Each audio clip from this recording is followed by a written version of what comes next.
parti pour faire nos premiers pas dans les équations de degré supérieur à 1. Petit rappel, une équation n'est rien d'autre qu'une égalité.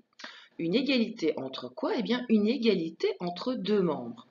Le premier membre situé à gauche du égal, comme par exemple ici, vous avez une somme entre le carré d'une différence ainsi qu'un monôme. Ça, ce sont les éléments qui sont présents au niveau du premier membre de mon équation. Et par exemple, comme deuxième membre, nous avons une somme entre le carré d'une somme et une simple distributivité.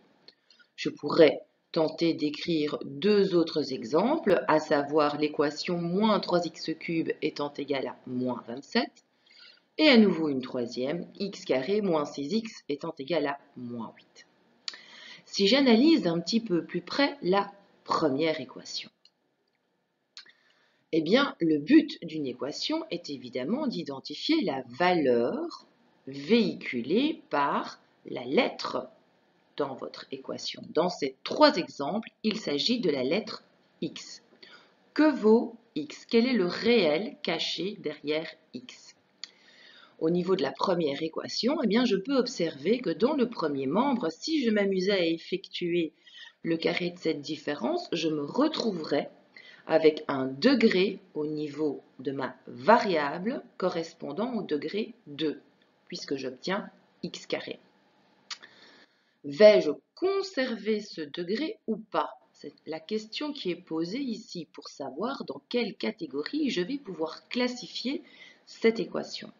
Or, j'observe que dans le deuxième membre, si j'effectue le carré de la somme, qui va me donner un trinôme carré parfait dont tous les monômes seront positifs, eh bien le degré de ce TCP serait à nouveau le degré 2.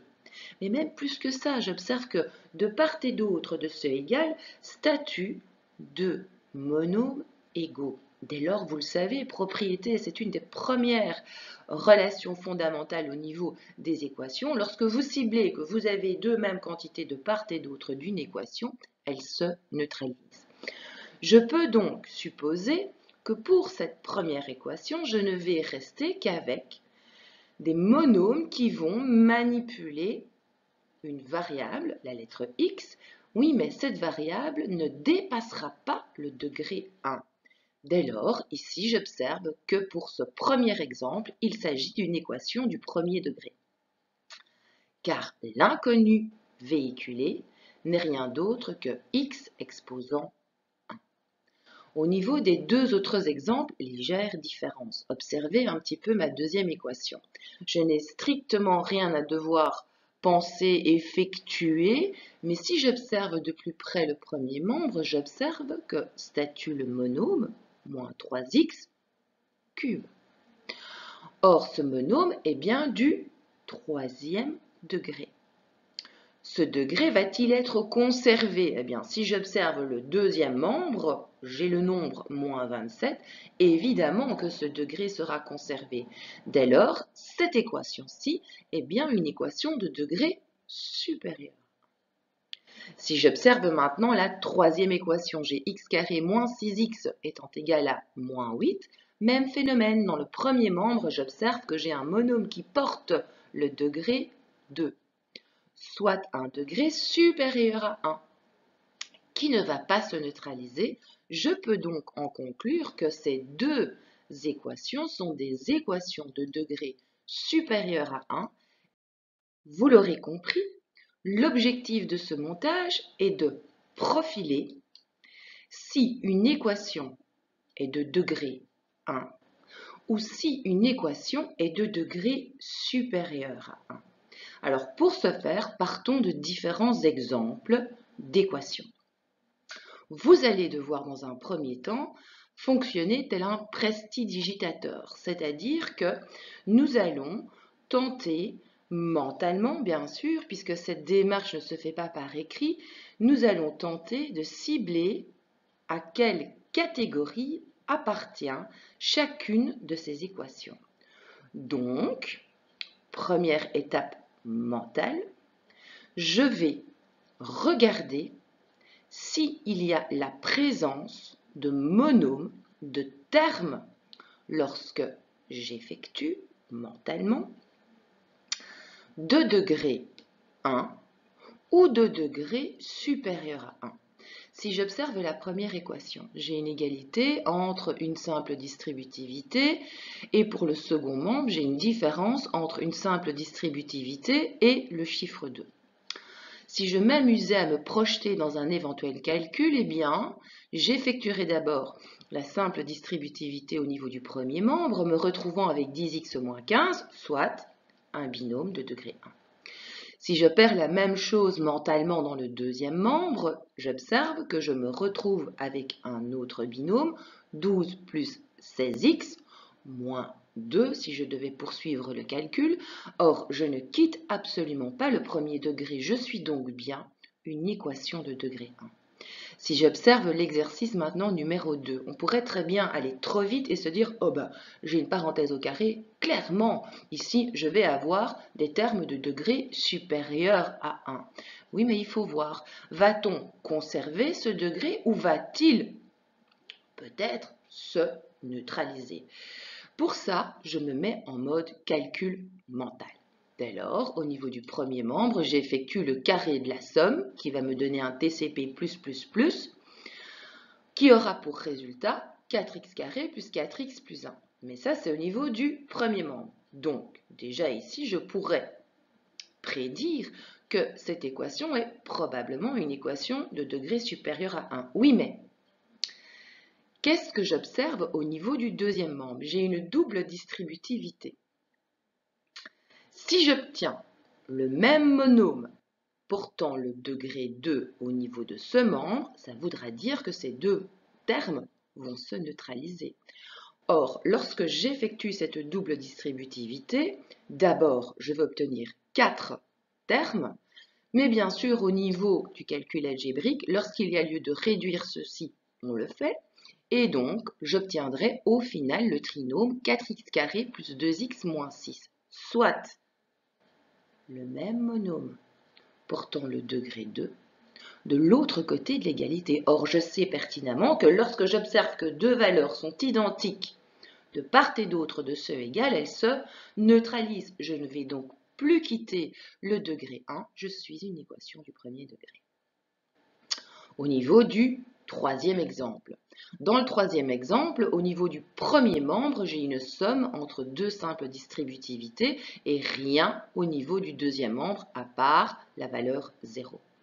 Dès lors, si je me projette, j'effectue ces deux simples distributivités, j'obtiens alors 3x carré plus 6x suivi de 5x carré moins 10x. Là, je constate clairement que je ne vais absolument pas quitter le degré 2.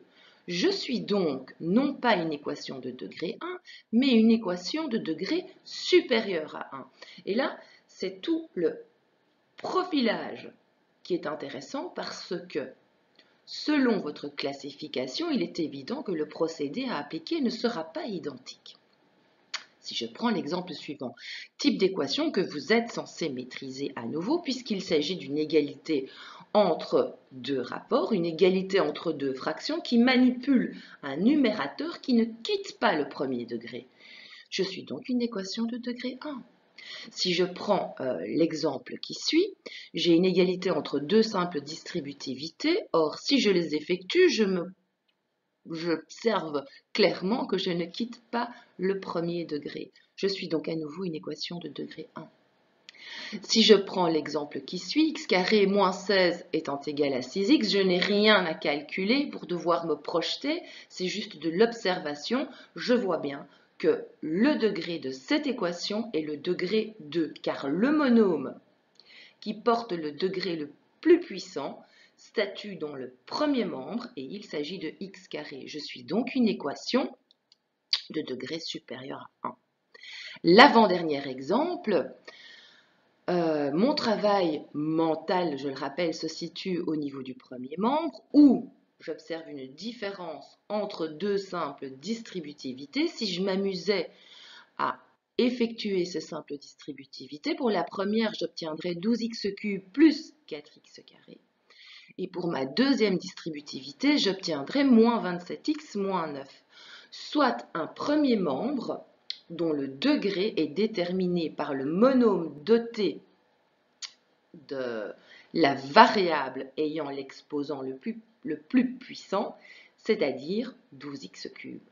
Dès lors, je suis une équation de degré supérieur à 1. Enfin, pour le dernier exemple, et on en aura terminé, j'observe que dans le premier membre, j'ai affaire à une somme entre deux produits remarquables, le premier terme étant un produit de binôme conjugué, et le deuxième terme de ce premier membre étant le carré d'une différence. Si je m'amusais à les effectuer pour me projeter et pouvoir cibler dans quelle catégorie je me situe, au niveau de mon produit de binôme conjugué, cela va me donner la différence entre deux carrés, à savoir 4 moins 25x carré. Mais si j'observe le deuxième terme de ce premier membre et que j'effectue le carré de la différence, j'obtiens le trinôme carré parfait, 1 moins 10x plus 25x carré. Soit, dans un même membre, deux monômes parfaitement opposés de degré de que vont-ils faire? Tout naturellement se neutraliser. Par acquis de conscience, je vais aller trifouiller dans le deuxième membre parce que j'observe que j'ai une simple distributivité pour le deuxième terme de cette différence. Quand j'effectue cette simple distributivité, je ne quitte absolument plus le premier degré. Je me retrouve avec moins 3 plus 12x. Pour ce dernier exemple, je suis donc une équation de degré 1. Or, nous avons déjà vu que lorsque nous devions résoudre des équations de degré 1, il y avait un procédé rigoureux à devoir établir. Nous l'avons vu pour les équations qui manipulaient tout simplement des termes algébriques, où vous deviez injecter tout le savoir-faire du calcul littéral, mais on pouvait très bien se retrouver avec des équations dans lesquelles il y avait des produits remarquables. Mais si des degrés supérieurs à 1 existaient, ils se neutralisaient afin d'opérer avec le procédé de résolution d'équations de type 1. Mais nous avons aussi travaillé les équations un petit peu plus casse-gueule, c'est-à-dire celles qui manipulent des fractions.